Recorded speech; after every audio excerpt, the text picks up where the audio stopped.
Do you guys remember in January this year, a massive chunk of Los Angeles burnt down? Remember that? Yep. Remember that? Yeah. And I remember that some not particularly qualified people were members of the fire department.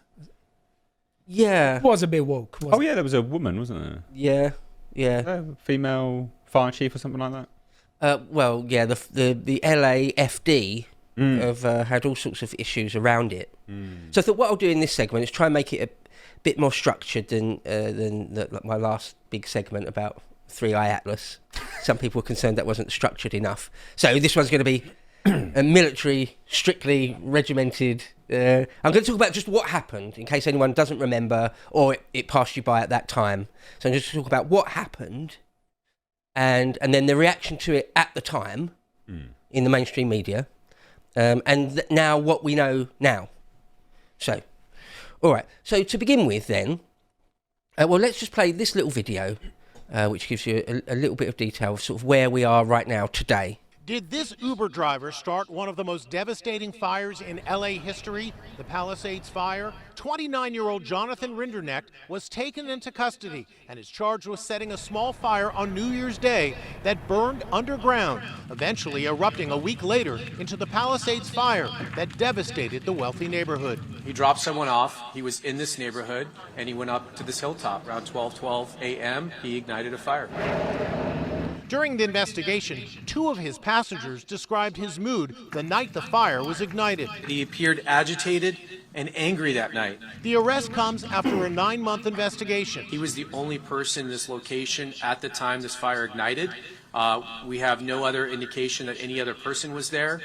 There were no fireworks at the time. As evidence, authorities cited these images he generated of a burning city via AI. They also say in the weeks leading up to the fire, Rinderknecht watched a music video that shows a French rapper starting small fires. I'm in the heart of the Pacific Palisades, where the unspeakable destruction occurred. More than 6,800 structures were leveled. Now, months later, it's still a sea of empty lots.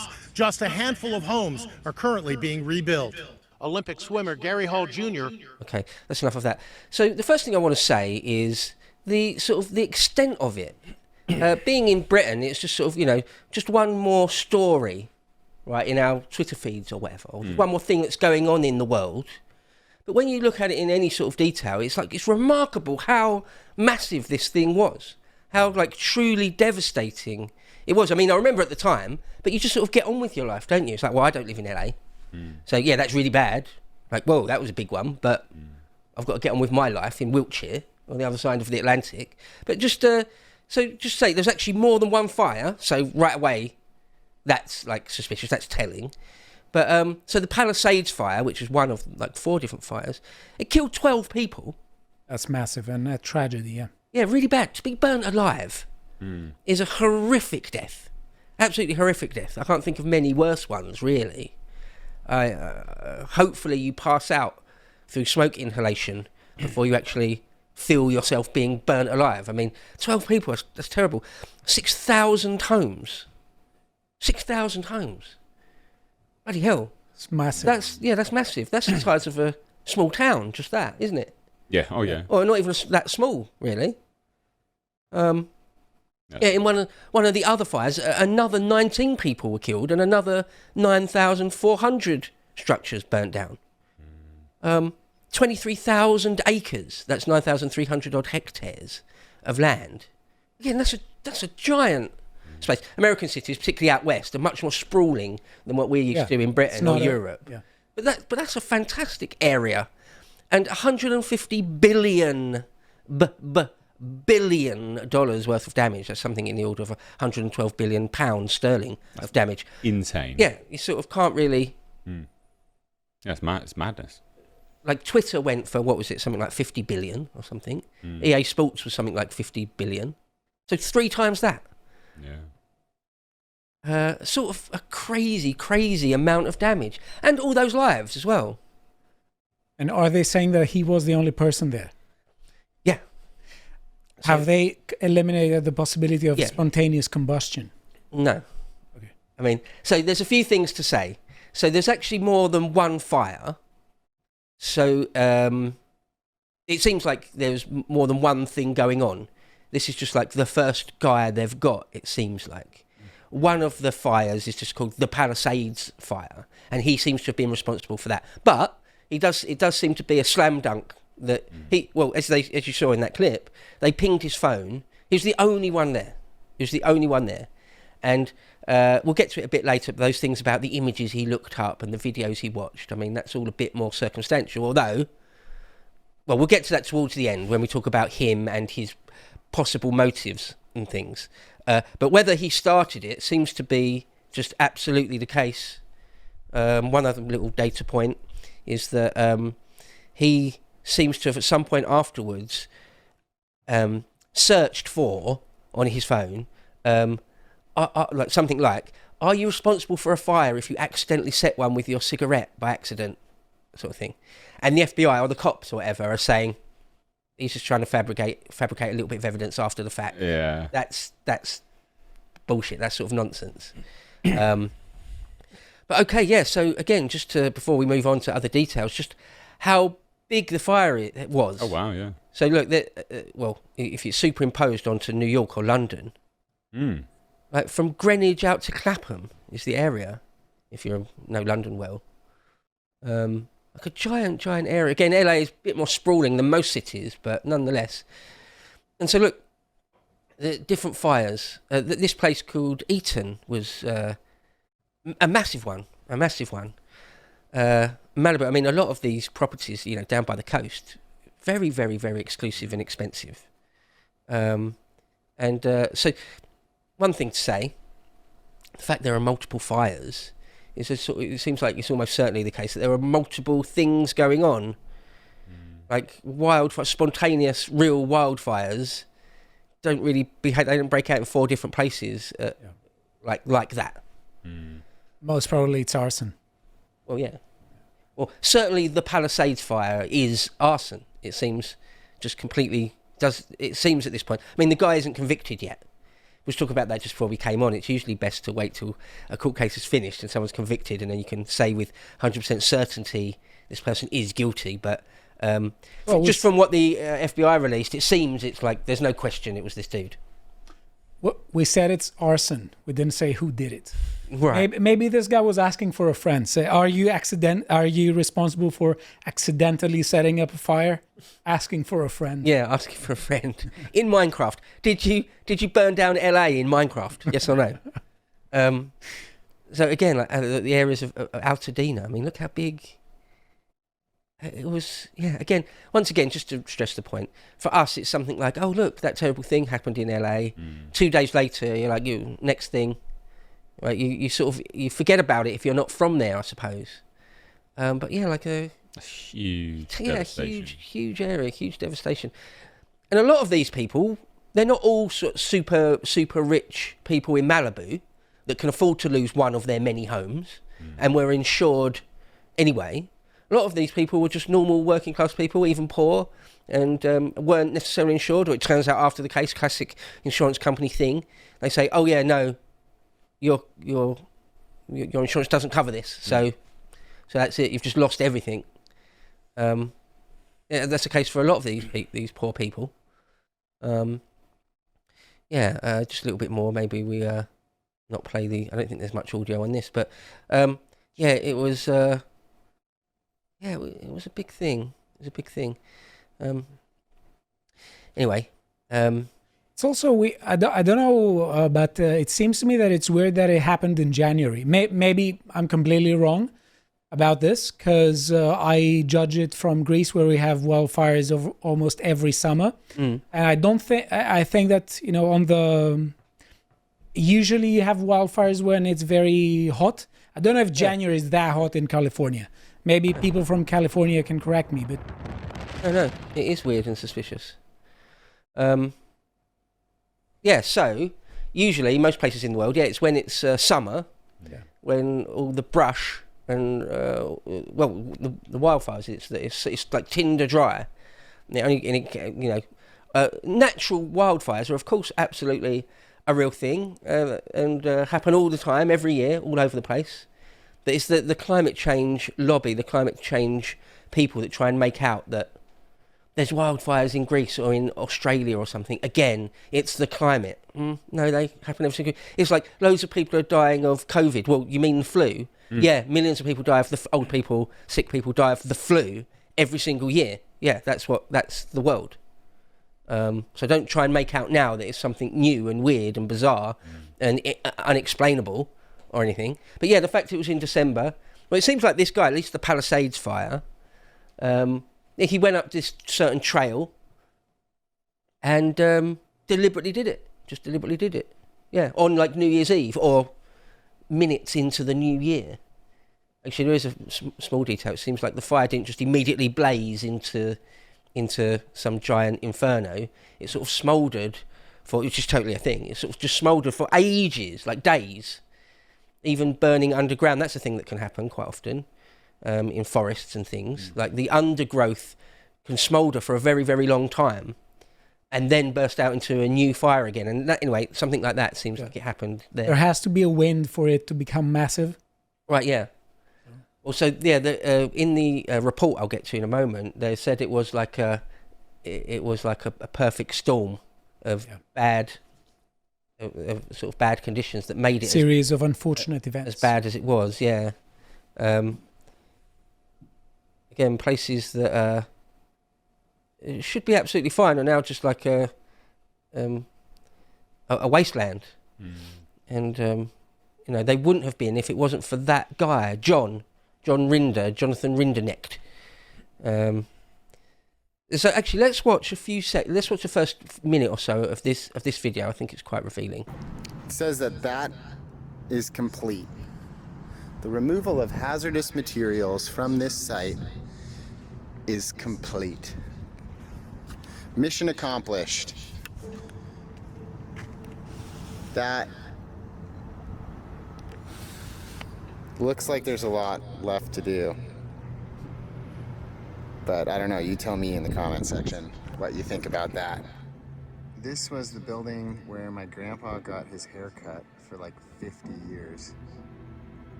This is 8 months after the fire. Look at this, melted. So that's the thing I think that's interesting. Is we're now 8 months down the line, 9 months down the line, and it's still sort of like that. You would think that one of the greatest nation, arguably the greatest nation on the earth, one of the richest, would have sort of begun to clean it up properly by now. The state of California should have. Why does it still look like that? You could have easily. I mean, how long are we down the road now? It happened in January. So. But when was it put out? Was it put out in January? Oh no, it took weeks and weeks to put it out. So yeah, maybe it is more like 8 months. Yeah. But still, that could all be cleared, and you could lay the framework ready to go if you wanted to. Where there's a will, there's a way. That's absurd, isn't it? I don't know if standards, man. Yeah. Standards are slipping across the board. Yeah, come on. What you? Yeah. It's an embarrassment, California. I don't think Gavin Newsom is particularly doing a good job. Oh no, true. Yeah, right. Like the internal economy of California is bigger than most countries in the whole world. Yeah. If they've got the resources, if they really, really wanted, if Gavin, or maybe it's the mayor of LA, I actually don't know, but if they really, really wanted to have cleaned it up and started rebuilding it by now, they would have done. It seems like they don't want to. I remember Trump was saying that he would withhold federal funding for this if Newsom was putting up a fight against him. But I don't think it's just an issue of Trump on this one. They are trying to present it as if this is Trump's fault. Most probably, if we are not fixing it, it's because Trump doesn't give us the money to. It's the classic thing quite a lot of lefties do, isn't it? Is cut off their own nose to spite their face. Right? We'll ruin our own city if it means we can rhetorically jab at Trump. Good one. Yeah, well done. Good one. Yeah, like Portland, we'll allow that sort of. Do you remember that that Chaz? Yeah. That Chaz thing. We'll sort of ruin a bit of our own city, just so we can virtue signal against Trump in some way. Get one back at the Republicans, like. Yeah. Well done. Yeah, brilliant. So it's become apparent that there's something wrong with modern morality. There is something wrong with what we think in which the good life consists. And that's why I asked Stelios to write me a course on how to be moral. But we are also going to do a webinar where we answer questions. There'll be a Zoom call that you can get a link to. It'll be free. You can just come, we'll put it up on the website. Just follow the link in the description. Come and join us. Like I said, it's going to be free. So we're just going to hang out and talk and explain exactly why this is so important. And if you want the course, the link is in the description, or go to courses.lotuses.com and pick it up there. And thanks for watching, folks.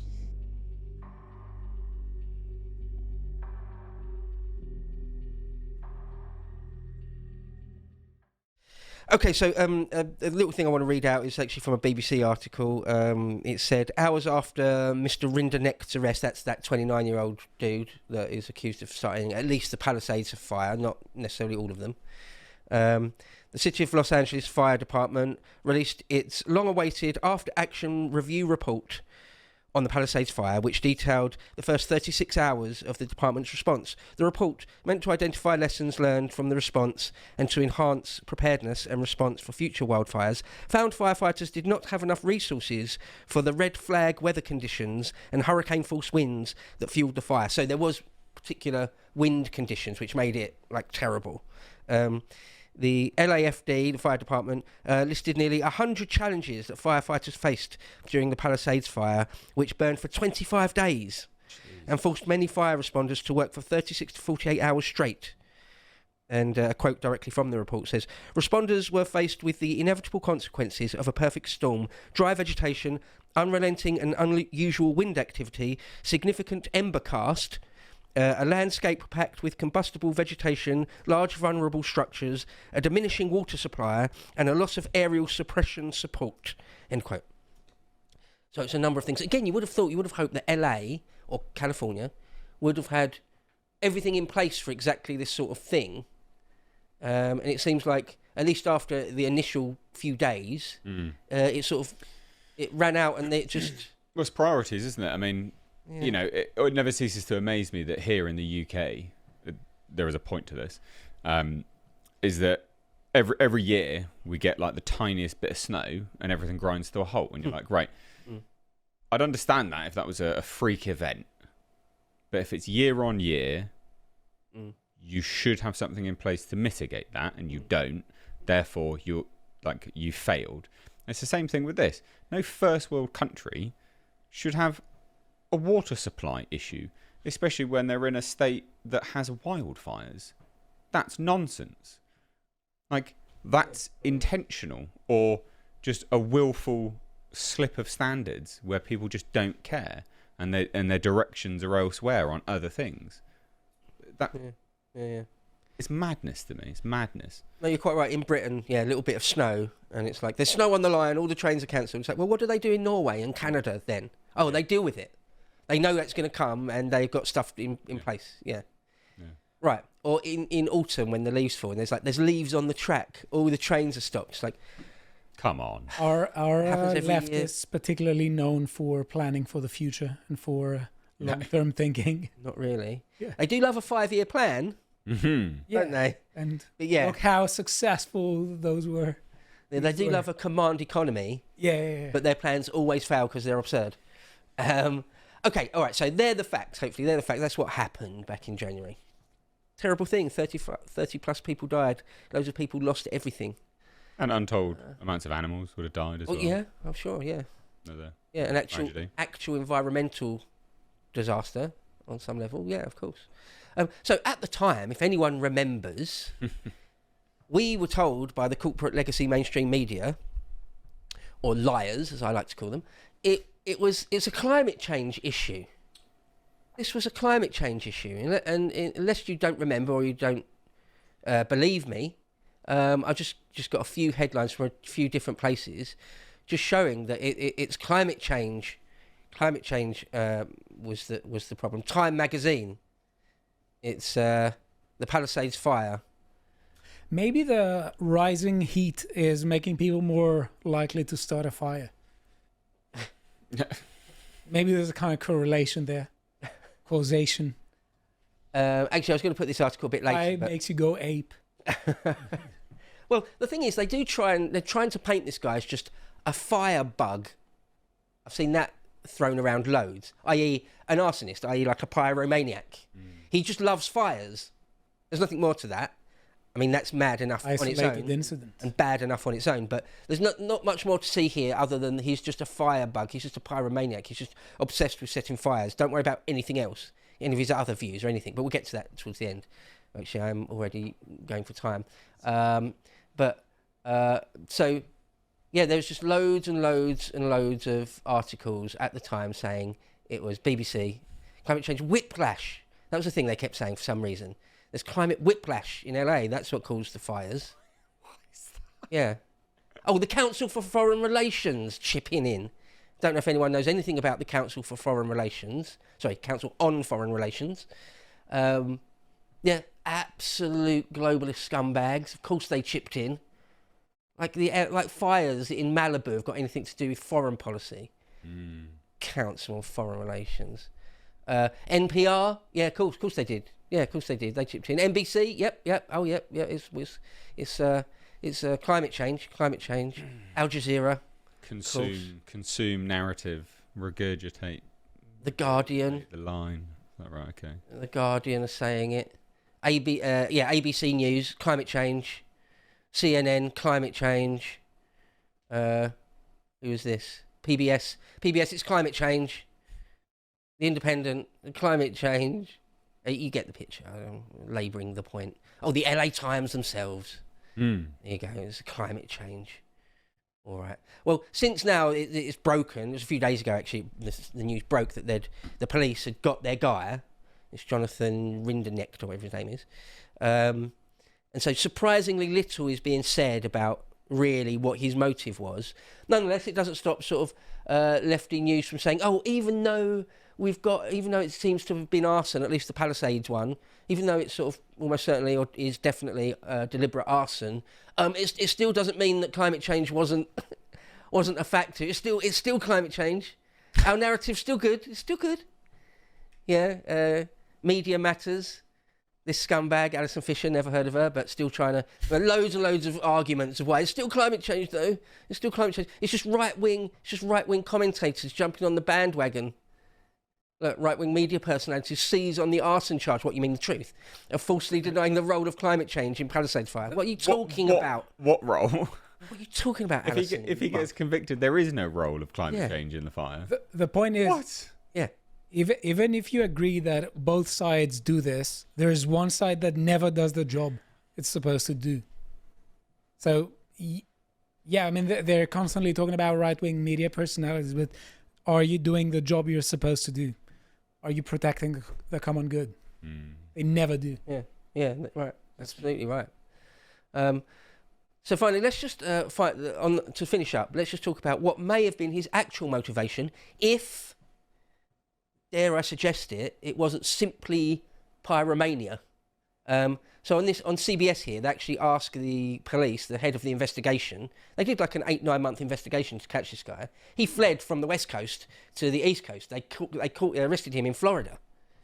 So he tried to get away with it. And anyway, in the police press conference, they didn't say what his motivation was at all. They even just said, it's not for us to speculate what's in people's minds. It is. Well, it kind of is, yeah. That's literally your job, actually. Yeah. That is part of your job. What? Yeah. Are they covering up for something? Yeah, obviously they are. Anyway, let's just watch this little clip. Fire and people running away. We specifically asked the special agent involved in the investigation about motive. Take a listen to what he told us. You say it was intentional. Yes, it is an incendiary fire. He wanted to see the Palisades burn. I'm not gonna go into his motive and what he was trying to do with that. Other than we know he started that fire. Oh, brilliant! Oh, cheers for that. Intentional, but investigators. Cheers for that. A wealth of information there. Thank you. Appreciate that.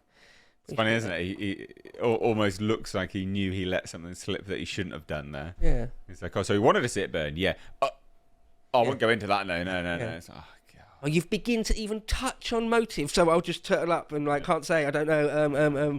Yeah, it's. the way the Suspicious. It screams suspicious. the way the Cover up. the way the media, certainly the left-leaning media, will just lie by omission. I call it sort of like a Damalola syndrome, maybe, or Benazir Bhutto syndrome, where the second the narrative isn't what they want, they just don't talk about it. As simple as that. It's just not talked about now. Let's move on. Yeah, it was an interesting little clip here I've got. Sort of finish up on it more or less, is that he was an Uber driver, this guy, and it was New Year's Eve, New Year's Day, and he'd given people a lift like quite soon before he actually did it. He did it about midnight or just after, and Fox News interviewed one of the people that he actually gave a lift to, and this is what the guy said. This week, take a look. I couldn't believe it. I felt like I was witness in the middle of history on accident. Brennan White showing me the receipt for an Uber ride with a driver named John on New Year's Eve, right before investigators believe Uber driver Jonathan Rinderknecht started a fire that eventually erupted into the Palisades fire. We got an Uber ride, and it was late at night, and the Uber driver was acting super crazy. He was going on, we weren't even really talking to him, he was just ranting, going on rants about Trump and how he hated Trump so much, and how he can't find a girlfriend, there's no good girls out here. Really just mad at the world. Dropped us off, didn't think anything of it, and then on February 27th, I got a phone call. You know, fires had ended. I got a phone call from a detective, LAPD detective. Actually, this guy, other than that, is a bit of a drip. But anyway, the guy, what it has emerged is this one article from the New York Post, which is slightly revealing. Well, there we go. Seems like this guy is really, really anti-Trump, really, really pro-climate change agenda, pro-Kamala, pro-Biden. He's like a vegan. All those different types of things. He's like the classic. Now, I'm not going to say he's like a full-blown Antifa or something. We don't know yet. We just don't know yet. But there is lots and lots of suggestions and indications that he's absolutely like a climate change bro, anti-Trump bro, Very left bro. All that stuff. All that stuff. So climate change bro. So I'm going to set everything on fire. Yeah. Well done, mate. Well done. The climate change agenda needs alibi. a little helping hand. Yeah, well done, mate. Well It's done. the alibi. Perfect alibi.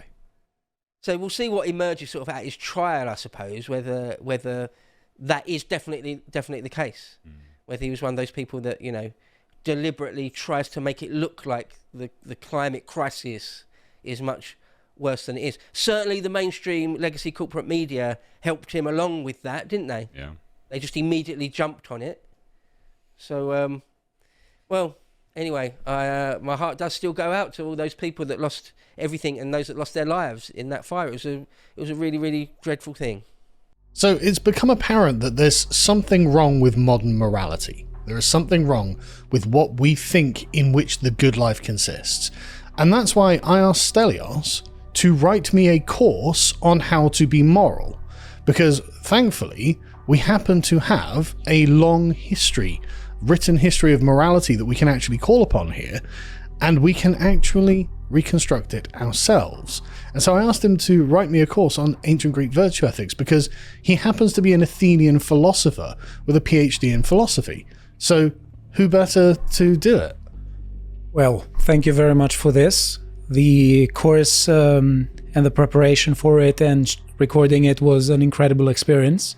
And I'm very grateful for this. Really think, and I really mean this, like I think that actually it is our job in this time and this place to start putting all of this back together. And that's why I asked Stelios to do this course, and that's the purpose of this course. But we are also going to do a webinar where we answer questions. There'll be a Zoom call that you can get a link to. It'll be free. You just come, we'll put it up on the website. Just follow the link in the description. And I really think this is a part of the reconstruction of the West more broadly. And I think that without someone undergoing a project like this, then the job will never be done. I just think we fall into the modern, immoral, rules-based order, and that's the future unless we do something about it. Come and join us. Like I said, it's going to be free, so we're just going to hang out and talk and explain exactly why this is so important. And if you want the course, the link is in the description, or go to courses.lotuses.com and pick it up there. And thanks for watching, folks.